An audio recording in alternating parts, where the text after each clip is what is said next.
ng kampana. Pasko na. Whenever I see girls and boys. Wala yan dito. Si Mariah Carey dito. All I want for Christmas. Talaga tatapusin mo. Tan-tan-tan-tan. Happy birthday.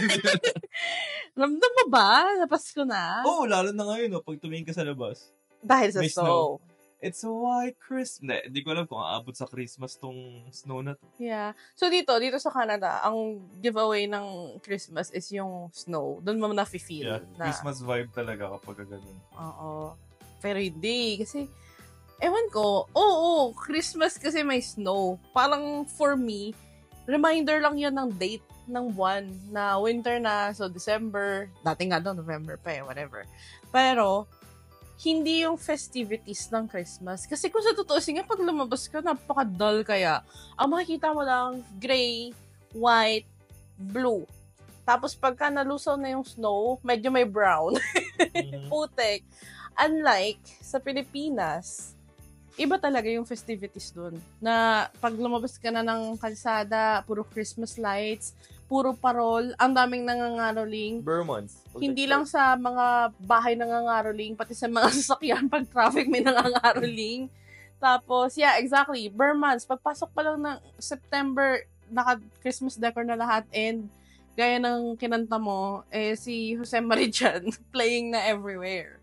So, iba yung vibe ng Christmas dito. Well, naisip ko bigla. Sa Pinas. Kaya pala walang nangangaroling dito kasi ang labing sa labas.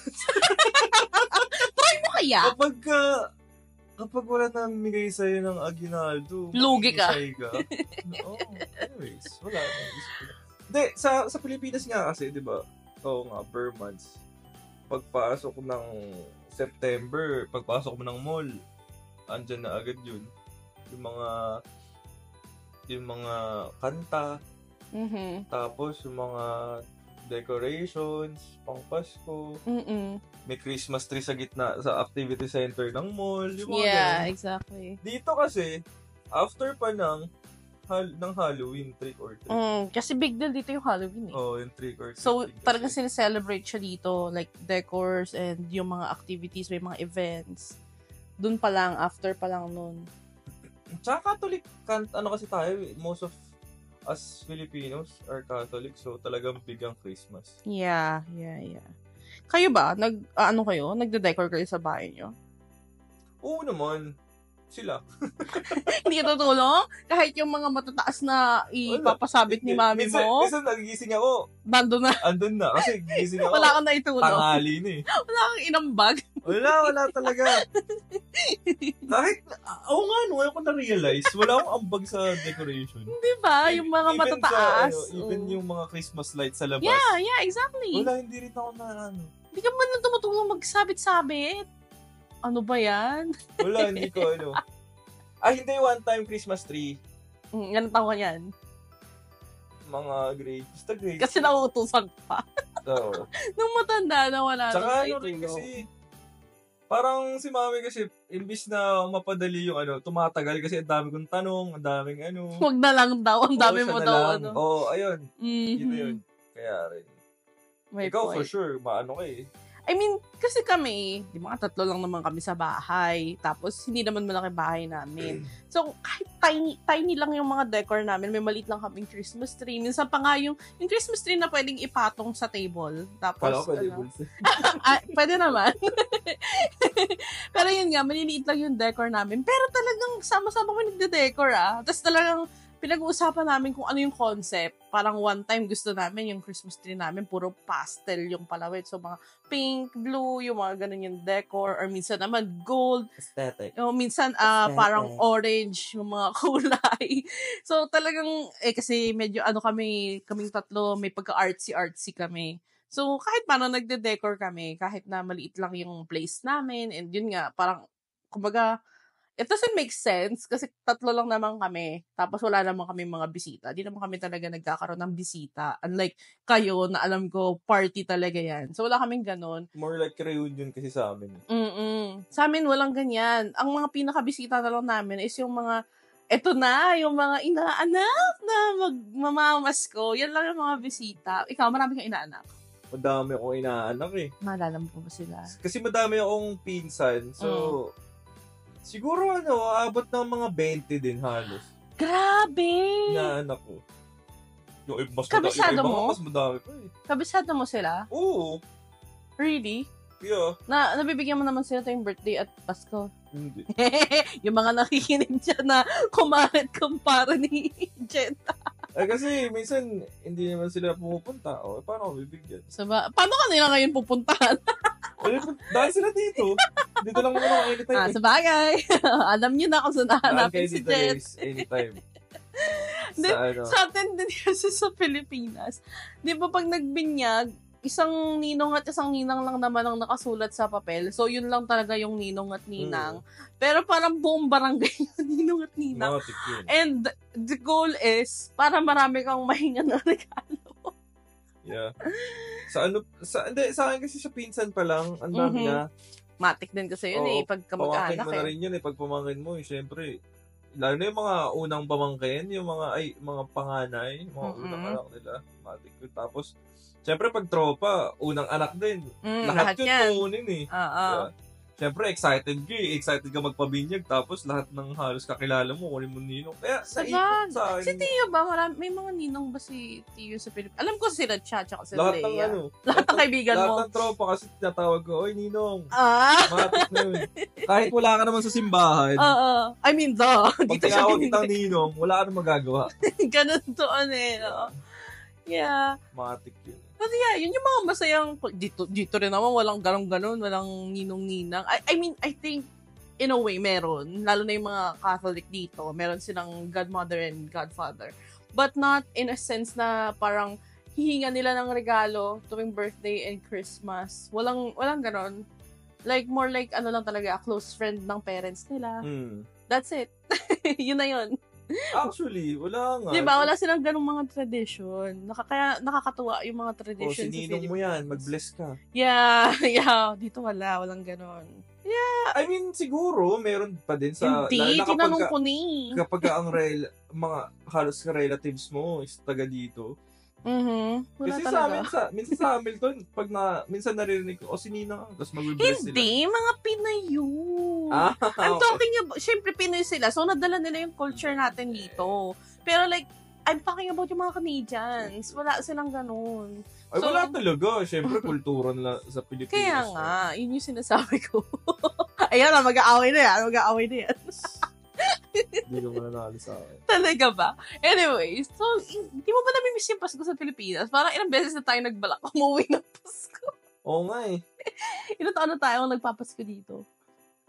Ako, hindi. Ay, tama. Oo, first Christmas mo agad, yung pagdating mo agad dito, Pasko din eh. 2017. Since 2017. Oo, since 2017. Hindi na ako umuwi ng Pinas ng Pasko. Pero, meron kang sa'yo kasi okay lang eh. Kasi may mga Pasko ka nakasama mo sila. Yung mami mo, sila ate. 2019, pumunta sila, yung parents ko dito. Nasa Niagara pa kayo nun, di ba? Parents pati sila, ate Nides. Tapos, last year, pumunta naman tayo sa Florida, sa Miami. Oo. Tapos, nung pinanganak ba si Tio, kasama natin sila mami, di ba? Nakapagpasko pa tayo sa Hamilton. Tama ba? Oh, yeah, sa Hamilton. So that was 2 years ago. 2022 yun. And then last year tayo nag-Florida. So, alam mo yun, nakakasama mo sila. And even yung times na wala, kasama mo naman yung mga relatives mo sa Hamilton. O, diba? Ako, wala. Ilang taon ko lang din nakikita yung yung pamilya ko. 4 years na ba dito sa Canada? 2020 ka dito. Yeah. 4 years na. Grabe, diba? Kaya naman siguro, parang ang dami kong namimiss. Napaka-nostalgic for me nung just thinking about it. Yung vibe ng Pasko sa Pilipinas. Tapos, kahit nga, sabi ko nga, hindi naman big sa amin yung celebration dahil ilan lang ba kami sa bahay. Pero, overall, yung Christmas spirit talagang nakakamiss. And then, ewan ko ako yung view ko talaga dito sa winter. Sabi ko nga dati, di ba, na parang exciting lang siya, yung idea ng snow.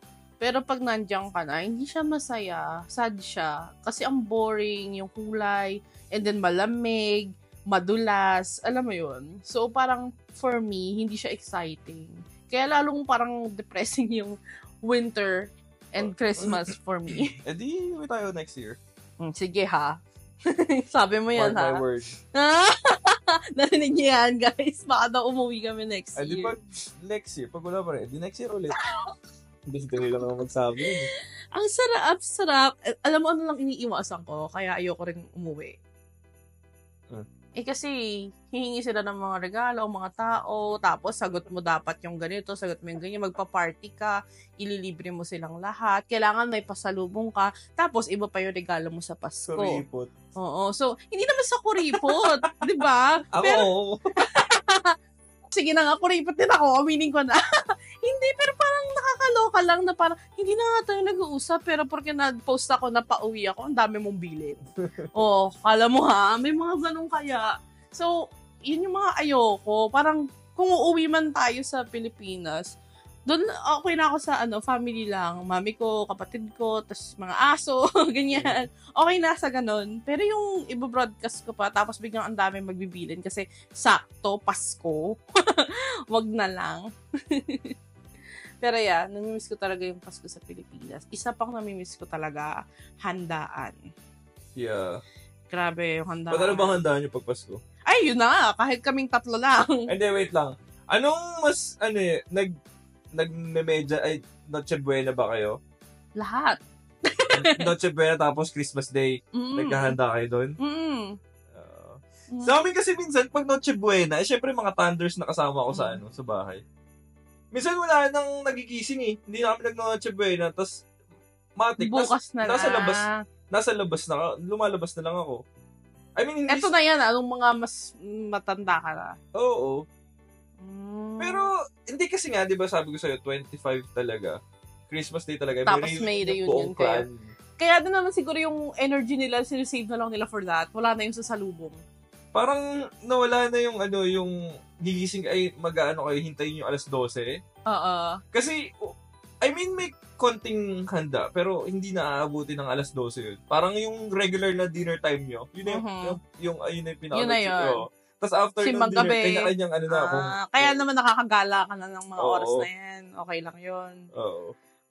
Tapos, matik na yun kapag kanya-kanyang dala na sa inuman ng ng kung anong handa nyo na Chibuena. Kaya naman pala. Ganun ang sa amin sa inyo.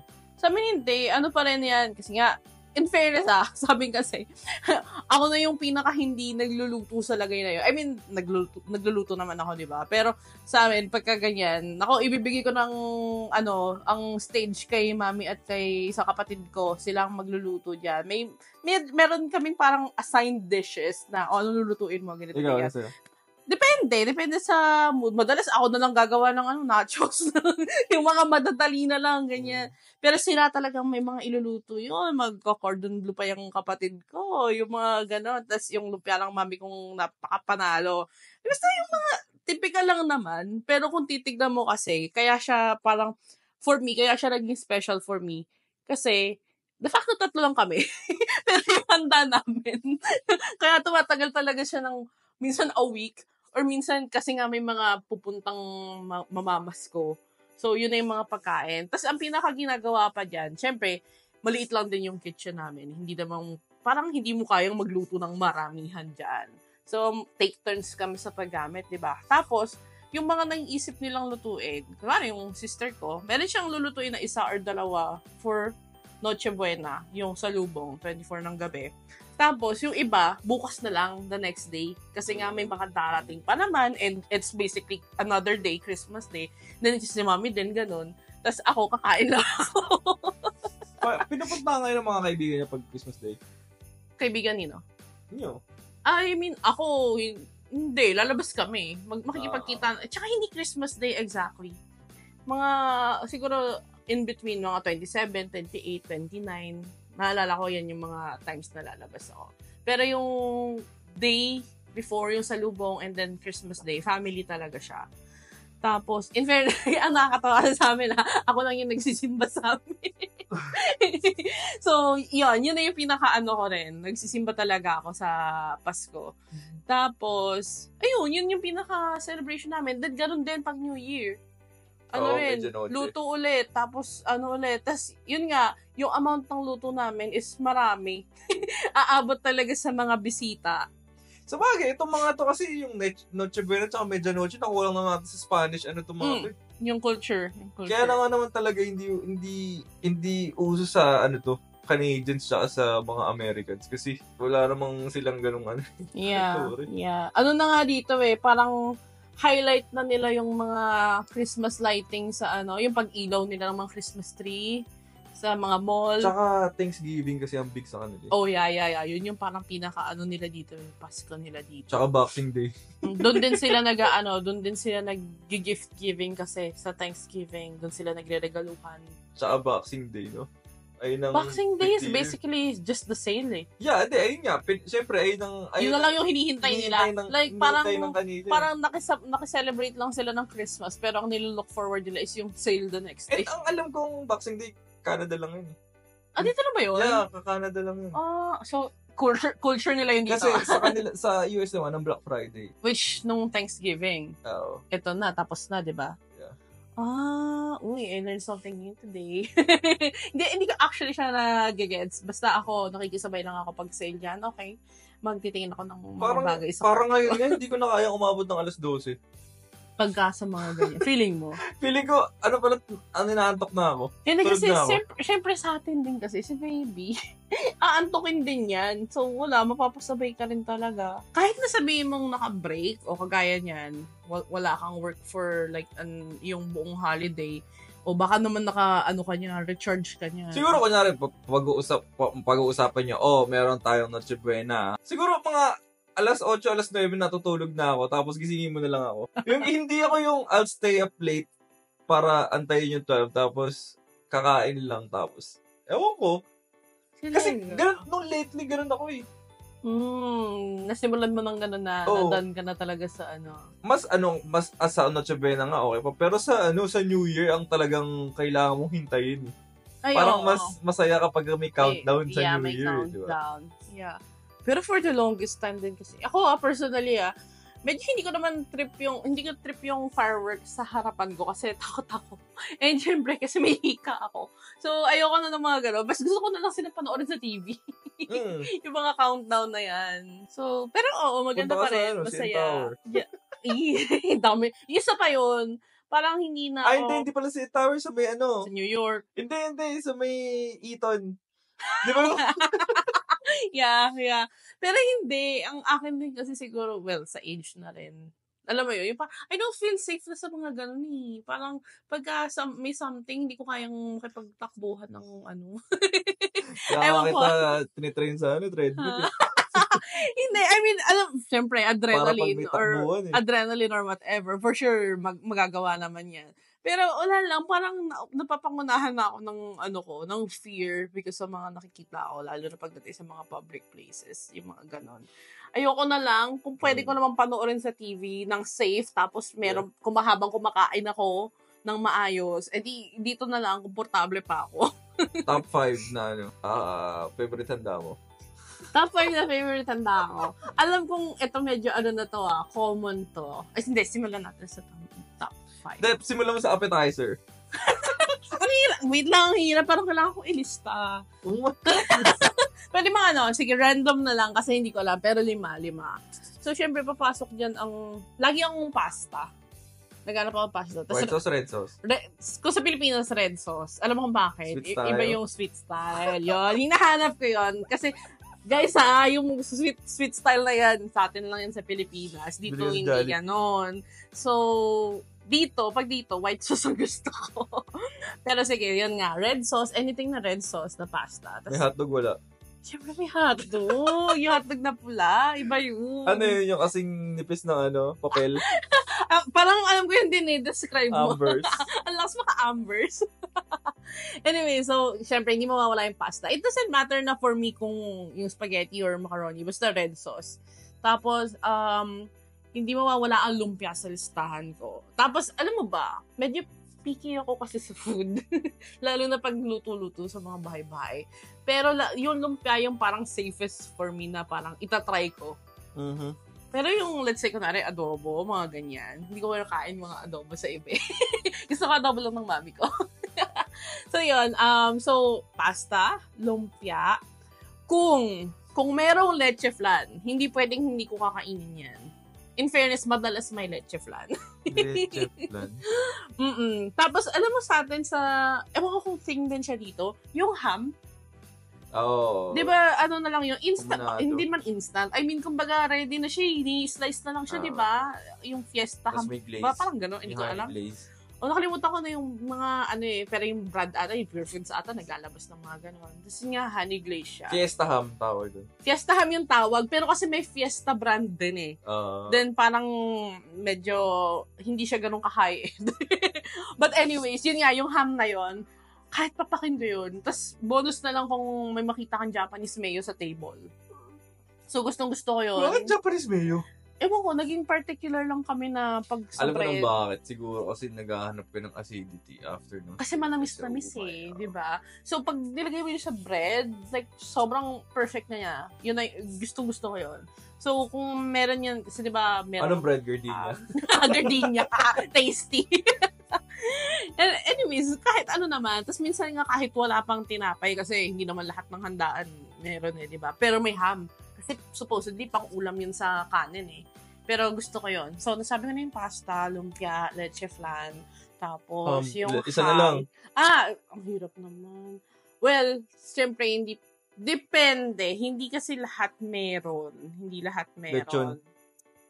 May ham ka na eh. Alam kong isipin mo yung lechon, pero hindi. So, hindi lahat merong crispy pata. Crispy pata. Pero sobrang gusto ko siya. So, alternative na lang, in case walang crispy pata, lagi akong doon sa mga ihaw. So, either inihaw na liempo or inihaw na chicken. Kawali. Yeah. Oh, So, yun na yan. Parang magkakapantay na sila ni crispy pata, lechon kawali, or chicken barbecue. Depende kung anong present. Kasi in fairness, hindi sila laging present. Yun ang akin. Ano na yun hindi ako sure sa ranking. Oo. Mix naman. yun. Ikaw, ano yung kasi five yung mo? sa'yo, ano naman yun eh. General. Halo-halo eh, may dessert. May dessert pa nga eh. Appetizer. Kasi, na-overwhelm ako pagkain yun eh. But ikaw? Wala. What do you mean? Wala ka nililook forward sa handaan? Ay, sinungaling ko. Kahit ano ko eh. Kung ano ay handa mo. O, so ano yung parang favorite mo na kinakain? Honestly, wala Nagtanong-tanong ka, tapos ikaw Ano ka nakasagot. kung, ayun, siguro, same din. Gaya ka. Kaya pala pagka may mga handaan, parang pareho na lang tayo ng kinukuha, no? Siguro, more like, pampulutan na lang. Sisig. Naghahanap ka agad ng sisig. Yeah, sisig. Hindi, tsaka in pwede. fairness, yung mga inihaw, gusto mo talaga yun. Chicken barbecue, yan, yung mga ganyan. Oo. Inihaw na... Ano ba yan? Liempo. Naiisip ko yung mga... Mga ganun. Yung mga ganyan nila. Anong si Tito George pa yun? Ay. Anyways, lumpia. Mahilig ka rin sa lumpia sa handaan. Kasi hindi ka Sakto lang. safe Alam mo kung bakit bihira akong ma-excite sa lumpia? Kasi pag lumipas na, hindi na crunchy yun eh. ba't hindi mo naman papalipasin eh? Bagong luto yun eh. Paano Sa pag handaan. nakikain ka lang? Problema mo na hindi ka kasi nakikain. Nagreklamo ka pa. Nakikain ka na lang ha. Alangan naman sabihin ko, pa-refryer naman.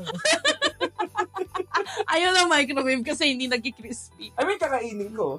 Ay, alam ko Masarap na eh. ano pang gusto mo. Yung mga parang isda. Yan. Hindi ko lang alam yung tawag, hindi ako maisda eh. Pero yung mga Pampano, yun. tilapia, bangus. Basta yung nakabalot sa Yan. foil, inihaw din ba yun? Pwedeng inihaw, pwedeng in-oven, pwedeng in-steam. Depende. Hindi talaga, guys, hindi talaga ako makain masyado ng isda eh. Yun lang. More like ihaw tsaka pampulutan. Kasi, pare-pareso naman yung Actually, pare-pareso. Pare-pareso naman handa eh. Tsaka ano lang din. I mean, kahit hindi Pasko, nakakain ko siya Makes sense. Yeah. I think magdedepende na lang din kasi minsan yan sa Depende kung kaninong bahay to. Kasi, kunwari, si Tito ganito, masarap yung ganun nila. Si Tito ganyan, masarap yung ganito. Di ba? Yes. So, depende. Nag-ano ka ba? Naglalaan ka ba ng budget sa pangregalo mo sa mga tao sa paligid? Wala naman akong wala naman akong work doon nasa Pinas ako So, wala talaga akong... So, wala ka talaga binibigyan sa mga inaanak mo? Kawawa na Ay, yung hindi. Kasi sa amin yung reunion. Yung reunion sa amin, may papila. Kailan pa? Lahat. Like every time. Year? Every year yun. Matik yun. Magpapapila ka. Okay. Okay. Tapos lahat, yun, qualified ka basta wala ka pang work. And never ako nagka-work sa Pinas. Oh my God! So, okay lang. May excuse ka. Wala akong work, guys. Tapos, pipila ako sa lahat, di ba?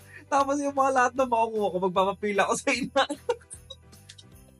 Okay. So, para kang nag-solicit na ba? At least. Diba? Yung pinila mo, napunta naman sa mga inanak mo. Okay, responsible ninong pa rin diba? siya. Ganun, And ginawa niya ng paraan. Hinasel niya. Wala na. Yung iba nahihiya pa kasi malaki na daw sila. Ako hindi. Biyaya yun eh.